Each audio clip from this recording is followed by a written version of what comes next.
ప్రియమైన క్రీస్తునందు సహోదరి సహోదరులారా, క్రీస్తు నిమిత్తము ఎన్నో నిందలు మన జీవితంలో కలుగుతుండవచ్చు. భక్తుడు అంటా ఉన్నాడు, నీ నిమిత్తము నేను నిందనొందిన వాడనైతిని అన్నాడు.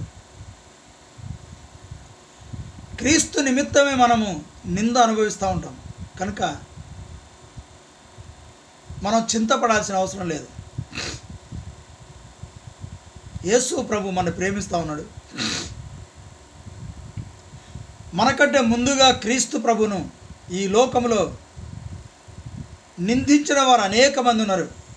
అయినా తన ఎదుట ఉంచబడిన ఆనందము కోసము ఆ నిందలను భరించి, అవమానములను భరించి, మనుషుల రక్షణ కోసమై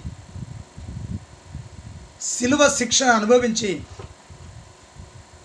ఆయన పరలోకంలో ప్రవేశించిండు. ఆత్మస్వరూపిగా మన మధ్యలో సంచరిస్తాడు. కనుక ఆ ఆత్మను మనలో ప్రతిష్ఠించుకొని క్రీస్తు ప్రభుకు నమ్మకంగా జీవించుదాం. క్రీస్తు నిమిత్తమే మనకు నిందలు వస్తాయి.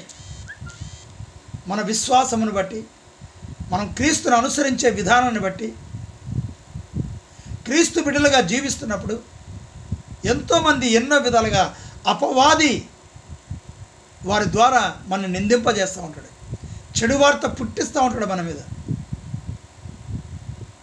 మనం దిగులు పడకుండా, భయపడకుండా క్రీస్తు కొరకు జీవించాలి. ఆమేన్.